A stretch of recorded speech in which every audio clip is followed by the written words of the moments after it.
Jadi satu lagi kami advokat itu dijamin undang-undang nomor 18 tahun 2003 pasalnya 16 dan pasal 5-nya itu membuat standing point sesama penegak hukum. 16-nya itu tidak dapat digugat perdata dan tidak dapat dipidana. Kok saya dilaporin polisi sama si Jokowi kok kalian nggak mengignore, mesti diabaikan, itu nggak benar. Dia laporan nggak benar, sampah ini. Dia nggak ngerti undang-undang. 3 tahun lalu saya bikin gugatan, udah 3 kali sidang. Bukan 3 kali pengadilan negeri Jakarta Pusat. Sekali saya cabut laporan, jadi belum kalah. Kok anak si Oto ngomong saya kalah tadi. Apa yang kalah? Cabut perkara itu bukan kalah karena belum masuk pokok perkara. Itu jatuhnya Sri 00. Saya sadar waktu itu kalau saya teruskan, saya ngerti hukum, ini pasti dikalahin dong. Ini no trouble saya, makanya saya minta gelar perkara khusus ini. Wasidik terutama, Wasidik, Anda itu namanya Wasip, Dewan Pengawas Penyidik-Penyidik. Kami nuntut TPUA untuk gelar perkara khusus. Tampilkan kami. Kami nggak pernah ditampilkan, total dikalahkan aja.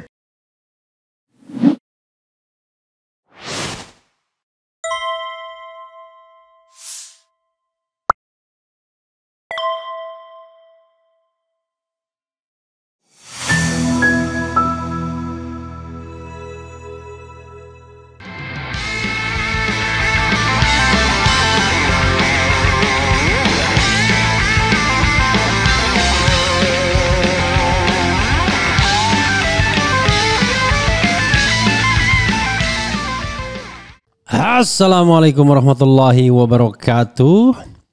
Sobat RH sekalian, jumpa lagi kita di channel yang keren ini. Keren cadas. Ya Sobat RH sekalian, ini kebetulan saya ditelepon Bang Egy Sujana. Assalamualaikum warahmatullahi wabarakatuh Bang. Waalaikumsalam Brother Refri yang dimuliakan Allah. Abang sudah tersambung dengan RH Channel karena kita lagi live kebetulan. Jadi silahkan kalau abang ingin menyampaikan sesuatu karena kita sedang ditonton orang, Bang. Silakan Bang. Ya. Terima kasih Brother Refri Harun yang dimuliakan Allah. Demi Allah saya nggak tahu sedang kalian tayang apa atau podcast atau apa. Saya hanya tergerak menelpon ini karena saya pas baru diizinkan oleh dokter masuk ke ruangan untuk operasi. Cuma mesti apakah sehari dulu baru besok tindakannya atau bagaimana, belum ada kepastian. Cuma saya sudah di rumah sakit. Yang kedua, ini penting buat polisi terutama Dirpidum dulu. Saya melihat di podcast saya dibilang mangkir 2 kali saya nggak datang. Kan sudah jelas yang utus orang, waktu itu DHL yang saya utus. Kemudian teman-teman yang lainnya, juga ada anak saya ke Polda sama Bu Eli dan Evi. Jadi akhirnya di mana gitu gue. Itu kan memframing saya nggak bagus. Yang kedua betul juga Brother Evi itu, tim TPUA itu ngapain di framing soal nggak ada ahunya. Emangnya tim sepak bola dari Cibaduyut ada ahunya? Kan enggak ada, orang cuma tim doang kok. Dan itu harusnya lihatnya Undang-Undang Dasar 45 gitu loh. Pasal 28, bebas berserikat berkumpul. Gimana sih? Ahu itu alasan teknis saja, dan itu pun kalau organisasi ada ADART-nya. Kita nggak ada ADART. Bubarin nggak apa-apa, gampang kalau nggak ada ADART gitu loh. Nah yang ketiganya, sangat jelas ketidakbenarannya, yaitu saya kan pelapor, pengadu, sudah 6 bulan nunggu dari bulan Desember tanggal 9. Kok baru sekarang diproses ketika Joko Widodo mendatangi Polda buat laporan, nggak lama, 1 minggu diproses itu. Diskriminatif luar biasa, Pak Polri, Pak Sigit, tolong dengan hormat nih, anak buah Anda kok kerjanya nggak benar gitu tuh. Karena itu, saya buat nota protes gitu.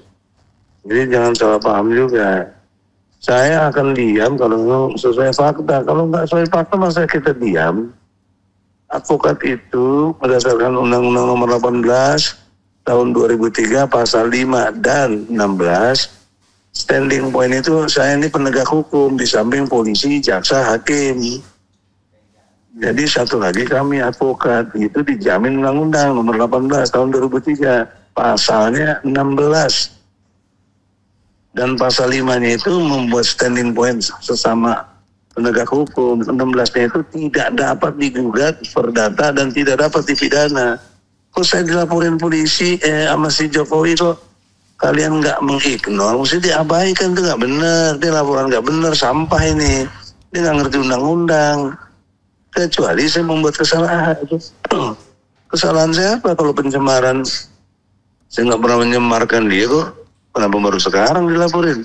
Ini kan udah 3 tahun lalu saya bekerja, bukan baru kemarin. 3 tahun lalu saya bikin gugatan. Udah 3 kali sidang. Bukan 3 kali pengadilan. Pengadilan Negeri Jakarta Pusat. Sekali saya cabut laporan, jadi belum kalah. Kok anak si Oto ngomong saya kalah tadi. Apa yang kalah? Cabut perkara itu bukan kalah, karena belum masuk pokok perkara. Jadi jatuhnya seri 0-0. Saya sadar waktu itu, kalau saya teruskan, saya ngerti hukum, ini pasti dikalahin dong.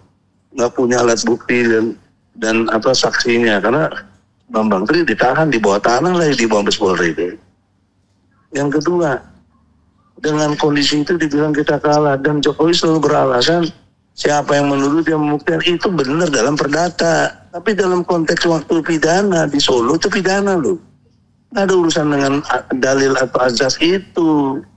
Karena yang menuduh itu polisi pertamanya, kemudian jaksa dengan P21 bisa 2 pengadilan. Itu saya persoalkan betul di pengadilan itu. Kalian berani bawa tuduhan kepada klien kami itu, bahkan mendakwa, menuntut 10 tahun. Alat bukti kalian apa? Nggak bisa jawab tuh jaksa tuh. Kami cuma dapatnya fotokopian yang dilegalisir. Sejak kapan fotokopi jadi alat bukti? Kebetulan ada saksi ahli dari pihak dia, profesor siapa tuh? Dari UKI atau siapa tuh? Saya nanya sama dia, Profesor, bagaimana penjelasan Anda sebagai ahli ya? Apakah fotokopi bisa jadi alat bukti untuk di persidangan? Nggak bisa katanya. Udah tahu saksi yang dibawa sendiri nggak bisa kok, dipaksa sama si hakimnya juga tuh. Diputuslah klien saya 6 tahun, tuntutan 10 tahun. Saya banding kemudian dapat diturunkan 4 tahun. Saya lihat diktumnya, apa alasan kok dikurangi? Ternyata Undang-Undang nomor 1 tahun 46, pasal 14, pasal 15 tidak diberlakukan. Jadi confirm sekali klien saya Bambang Sri dan Gus Dur tidak memfitnah, tidak hoak, tidak buat kegaduhan, tapi apa adanya. Kenapa? Kita dikejar-kejar blow on mereka itu adalah mana ijazah, kamu nggak pernah lihat ijazah asli kok. Saya dalam konteks ini bukan lagi saya menuduh atau enggak, orang saya ditangkap klien saya. Saya cabut gugatan yang perdatanya. Saya ikutin fokus yang di Solo, Surakarta. 6 bulan sidang tiap hari. Bukan tiap hari, tiap minggu. Nah, jadi di situ terbukti tidak ada ijazah SD, SMP, SMA itu tidak ada. SMA 6 itu belum ada. SMPP dulu 6 tahun kemudian baru SMA 6 itu ada. Kok bilang lulusan SMA 6 itu juga, aduh ya Allah. Saya tahu persis saksi itu semua, tapi semua dibenarkan oleh polisi, Mabes Polri. Ini no trouble. Makanya saya minta gelar perkara khusus ini. Wasidik terutama, Wasidik, Anda itu namanya Wasid, Dewan Pengawas Penyidik-Penyidik. Kami nuntut TPUA untuk gelar perkara khusus. Tampilkan kami. Kami nggak pernah ditampilkan, total dikalahkan aja. Ini saya kira kezoliman yang luar biasa gitu. Pak Polisi sadar, kalian ini lembaga negara resmi yang bayar pajak ke kami. Kenapa kalian belain si Jokowi yang nggak yusuk kemprong pajak dan lain sebagainya gitu loh. Saya kira itu aja lah, saya lagi sakit, males lah. Yang penting substansinya itu, saya protes sudah itu, takdirnya Allah bisa lagi podcast, saya nggak ngarang-ngarang, nggak rekayasa. Kalau nggak suka, kan ada mekanismenya, bukan dilaporin polisi, tetapi diproses dulu. Dari penyelidikan itu harus ke penyidikan, ini nggak langsung. Ingat loh, penyelidikan itu belum pro justia, belum. Jadi kalaupun saya nggak datang juga nggak apa-apa. Nggak mau datang, nggak ada urusan. Karena belum proses ya, belum menjadi penyidikan. Karena masa nggak ngerti definisi penyelidikan dan bedanya dengan penyidikan. Penyelidikan itu upaya serangkaian dari para penyidik untuk membuat terang benderang apakah ini tindak pidana atau bukan. Sampai situ. Baru kalau udah terang, masuk penyidikan. Tindak upaya dari serangkaian upaya penyidik untuk menentukan siapa tersangkanya. Begitu. Kok belum apa-apa kita jadi dibalikin kita yang salah. Bajar-bajarnya juga tuh kurang ajar tuh. Dialog-dialog yang nggak berkualitas tapi merasa benar. Masya Allah. Lawan saya ini dalam konteks argumentasi ya. Bukan konteks berantem atau apa, itu norak betul. Kalau nggak suka itu bukan mekanisme lapor polisi. Kalian buat podcast lagi kek. Kalian buat keterangan sendiri kek. Ini yang benar. Egi salah. Itu masih dibenarkan dalam teori komunikasi. Kok lapor polisi? Dan polisi nerima lagi, heran sih. Terus saya dituduh-tuduh lagi terima uang lah apa. Masya Allah. Saya ini bukan orang kaya tapi tidak miskin gitu loh. Saya bisa aja berobat ke luar negeri kok. Nggak dibantu siapa-siapa. Jadi janganlah fitnah orang. Sakit kalau difitnah itu. Fitnah itu lebih kejam dari pembunuhan. Oleh karena itu saya hanya bisa berdoa. Saya ada punya nilai 2. Satu lagi fisabilillah. Yang kedua saya dizolimi. Ya. Lagi sakit. Doanya insya Allah makbul. Saya berdoa dengan serius. Jokowi segera ditangkap. Insya Allah. Amin. Dan diperiksa semuanya. Pendukung-pendukungnya ikut diperiksa. Karena kena pasal 55. Turut serta. Saya kira gitu, Bung Refli. Terima kasih. Assalamualaikum warahmatullahi wabarakatuh. Waalaikumsalam warahmatullahi wabarakatuh, Bang Egy. Mudah-mudahan segera sembuh ya. Amin. Salam teman-teman ya. Iya, waalaikumsalam. Oke, mari. Ya, saudara sekalian, secara tidak sengaja, rupanya yang telepon bukan Dr. Taufik, tapi Bang Egy Sujana. Tapi saya kira rekan-rekan sekalian ya, menunggu apa yang ingin disampaikan Egy Sujana. Itulah yang disampaikan Egy Sujana. Ya, jadi make it clear. Ini dalam proses penyelidikan. Datang dan tidak datang itu tidak jadi masalah sesungguhnya. Kalau datang ya soal etikal saja, soal etika. Tetapi Egy Sujana bukan tidak datang karena dia sakit dan sekarang berada di luar negeri. Bahkan sakitnya sakit yang lumayan lah, dia harus melakukan operasi ya. Jadi saudara sekalian, karena itu masuk akal kalau ada gelar perkara khusus. Bayangkan dalam proses penyelidikan sudah dihentikan penyelidikannya, padahal banyak keterangan-keterangan, banyak saksi, banyak ahli yang masih bisa dimintai keterangannya. Banyak petunjuk yang masih bisa membuktikan bahwa ada versi bahwa memang dugaan ijazah itu palsu, dugaan ya. Karena begini saudara sekalian, kalau kita lihat perkembangan kasus ini, it could be possible Jokowi memang pernah kuliah. Tapi apakah tamat atau tidak? This is the question. Bahkan kemarin salah satu narasumber di iNews mengatakan pada saya, dia itu satu kuliahan dengan, dia bilang, lupa saya, pokoknya intinya dia satu kuliah dengan kerabatnya.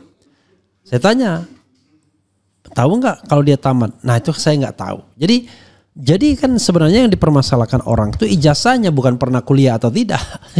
Kalau soal pernah kuliah atau tidak, ya itu bisa saja. Tapi ijazahnya, nah ijazah dan skripsi itu satu kesatuan. Anda bisa KKN. Tetapi kalau Anda tidak bikin skripsi dan tidak lulus skripsi, Anda tidak bisa dapat gelar. Jadi skripsi dan ijazah itu adalah two side in one coin. Begitu ya saudara sekalian. Sayang Bang Egy lagi sakit sehingga dia tidak bisa membela diri. Apalagi perkataan dari lawyer dari Jokowi yang menurut saya kalau didengar Bang Egy agak menyakitkan juga. Kok dia seperti gimana gitu, sakit seperti Bang Egy kena apa gitu, kena mungkin ya dalam, walaupun tidak dikatakan kena karma atau apa, enggak begitu. Sakit itu sesuatu proses yang Kita tidak tahu kapan.